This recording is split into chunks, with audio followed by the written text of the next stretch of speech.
It's a real pleasure to be with Rohit Ghai of 10 Leaves. Rohit, welcome. Thank you. DIFC is 20 years old, and one of the great things about the way we operate these days is we have amazing partnerships with companies that bring expertise, value to their clients, and 10 Leaves is one of them. As we jump into today's conversation, it's worth noting that, like many of us at the DIFC, Rohit has invested his life and career in Dubai, been here over 20 years, and in that time has worked across financial services and non-financial services in a portfolio that mirrors the DIFC. And so today, this conversation is highly relevant. I look forward to it. Rohit, again, welcome. Thank you for taking the time. Pleasure's mine. With that preamble, maybe where we start is to just understand for our audience a little bit about kind of your journey personally and for 10 Leaves. What caused you to set up the company? What's the inspiration? What's your journey to the DIFC? Well, thanks for having me first, Salman. It's very surreal sitting here and talking about 20 years of DIFC because, incidentally, the first authorization I was part of was in 2005, which is 20 years back. And why DIFC? I mean, when we came in, DIFC was 1 year old. The free zone explosion had happened at that time. A lot of people started coming to know about it, but there was a differentiator in the DIFC at that time as well. Something new, common law, financial services, 100% ownership, a very thorough and robust regulation. So I somehow found myself drawn to something which required more intellectual capacity, a lot of thinking going behind the work, very elaborate procedures, but at the same time a great learning process. So when I started there, obviously I didn't know that what the trajectory would be, but now that I look back at it, and surprisingly, when we're looking at talking about decades, we usually miss a decade in between. So 2005 sounded 10 years back, but it's actually 20 years back. And time has passed in a way, and DIFC has grown. And at some point, I found that the whole suite of services which DIFC was offering, we kind of mirrored that. So we had the whole private client SPV foundation thing going. We had the regulated firms, compliances, finance, tax, and a lot of other things. And obviously, it made a very natural progression to be based here because I really owe my career to the center. We've started from there. So it's only logical that I set up base in the DIFC and then took that next step to further the whole DIFC story to the world. I want to pick up on a key thing that you mentioned, which was learning. One of the great joys of my time at the DIFC has been the consistent learning that we witness from our clients. And our clients, as you know better than most people, are incredible. And they keep us on our toes, they keep us sharp, ranging from financial services all the way to technology and digital. And so that brings me to my next question, which is in this idea, in this space of innovation and learning new things, you have done a particularly interesting job of employing digital in your business, particularly when it comes to setup and advisory. Can you bring to light a little bit about how you distinguish yourself using digital tools in your business?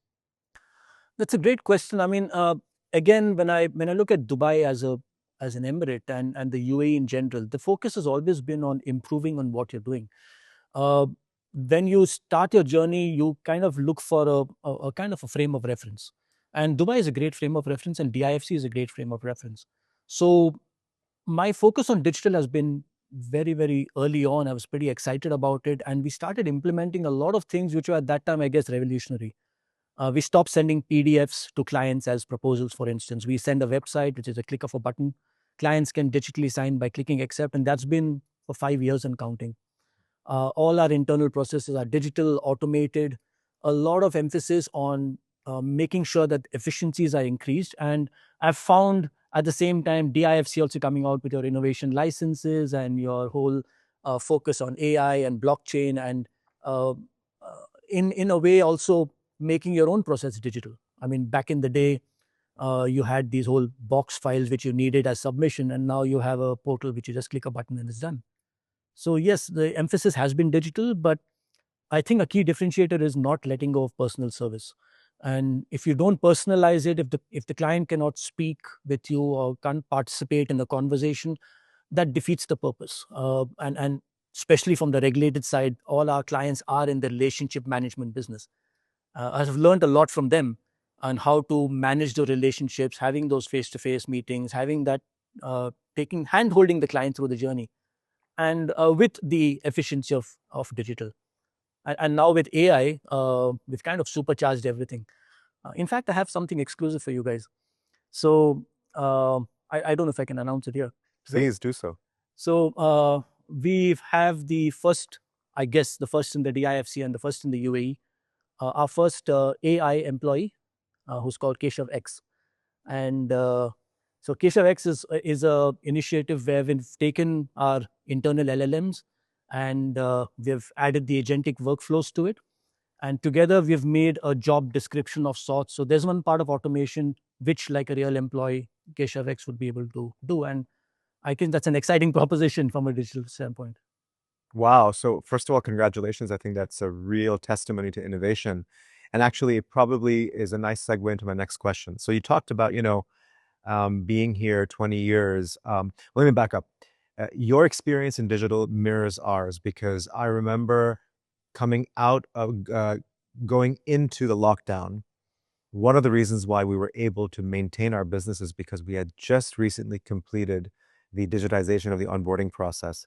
And therefore, even as we sat locked up at our homes in the early days of COVID, we were able to continue to serve our clients. And it sounds like roughly around the same time as when you transformed. So you talked about Keshav X as a great example of innovation as your business is evolving. Let me take a step back and ask you, over the 20 years that you've been seeing the landscape here, in addition to technology, how else have you seen the overarching landscape evolve if you take a step back over 20 years?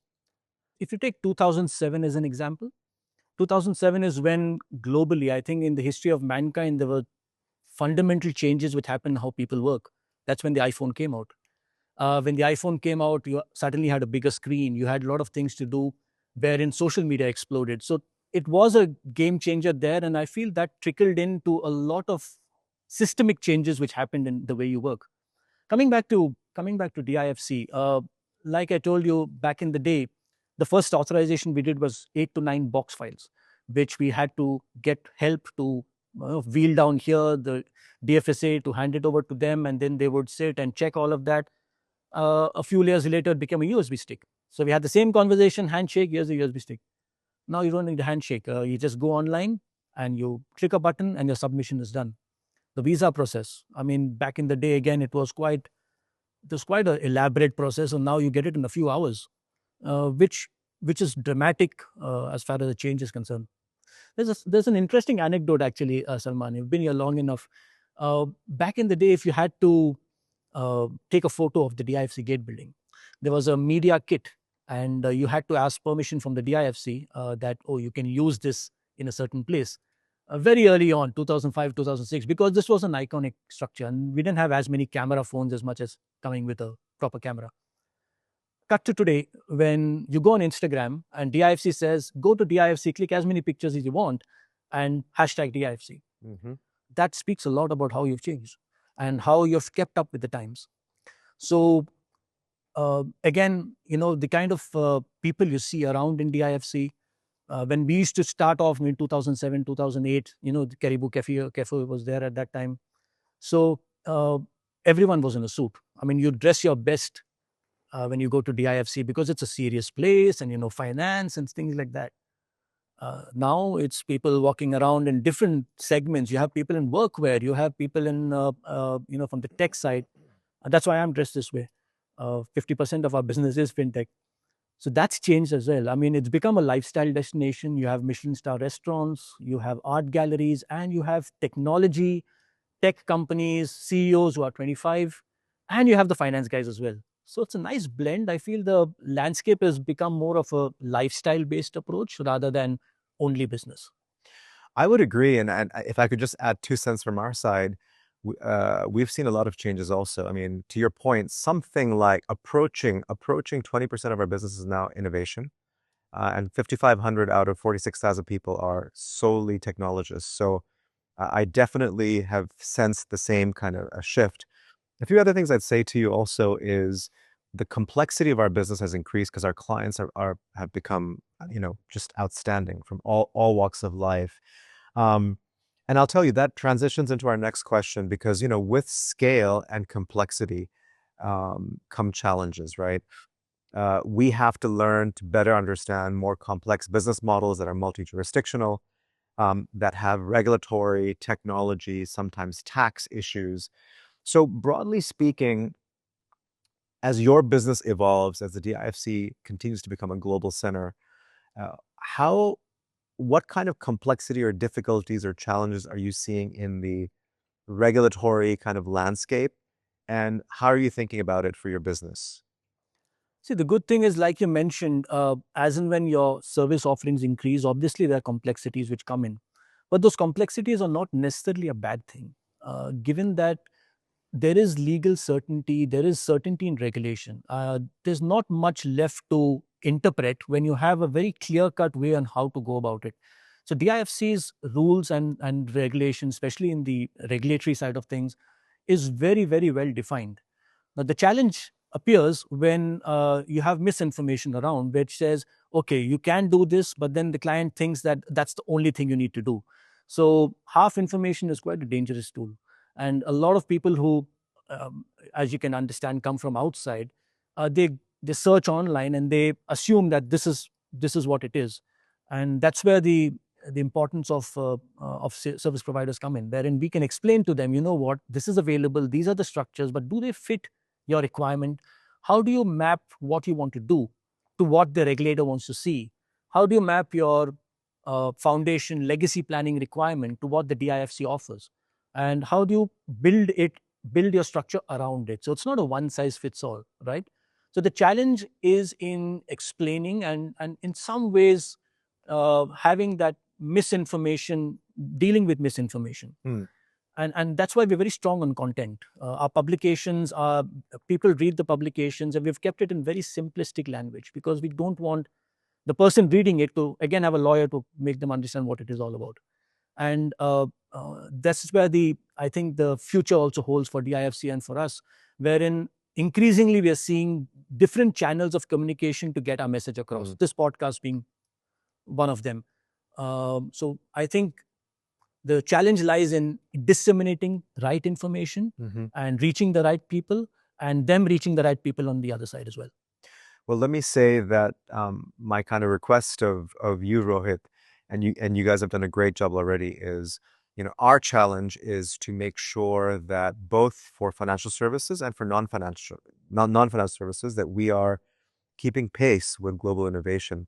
So I want to thank you in advance for the incredibly important conduit that you provide to us, so that we, whether it's on our legal side or communicating it to the regulator about what to do with regulations. Our challenge is to maintain that pace and make sure that we're not lagging behind. So, as we wrap up today's conversation, I would like to ask you maybe to take a view forward. You've seen massive change in 20 years, and certainly a lot in the last 5 to 7 years. Uh, Future, looking ahead is always challenging, but maybe paint a picture for us as how are you viewing the environment going forward? What are you thinking about? Salman, when I came in 2006, you have this 14th floor, you have this big boardroom, and from there it overlooks the DIFC district. And at that time, obviously, the scattered buildings around, and they said there's going to be a spine here, a retail spine of sorts, and which is going to connect all these buildings. You can walk through till that end and things like that. At that time, it was like more okay, and how's that going to happen? If it's going to happen and things like that. It obviously 2008 and a lot of things happened after that. But today, when I walk in this retail spine, and I recollect that, and I said, wow, they thought of this 20 years back. So obviously, when you're looking at DIFC strategic planning, I'm sure that the powers that be have something completely different thought about, and let's say relentlessly working towards executing that. So my job becomes a bit easier. All I need to do is make sure that in my own small way, mirror what you guys are doing, try to present a more consolidated approach to the market out there in our own small way as a service provider, saying this is what it is. Here's our offering, and for doing that, I see ourselves being a technology and a media company. The consultancy part, obviously, but how you promulgate that, how you use that, is more technology driven, media driven. And together with what the DIFC is thought of in the next 15, 20 years, I think our trajectory would follow that. And what Dubai as an emirate and UAE as a country is thinking, you have an AI minister. I mean, the forward thinking approach is what drives us as well. So if you look at it in the future, I'd see ourselves working hand in hand with the DIFC, telling the whole world that here we are, come live here, work here, enjoy here, and together let's try to grow this economy, and let's try to be a force to reckon with in the world. Rohit Ghai, thank you for your time, and thank you more importantly to 10 Leaps for your partnership. Sure. And for being an amazing client of the DIFC. Maybe next time we can interview Keshav X. Sure. Of course.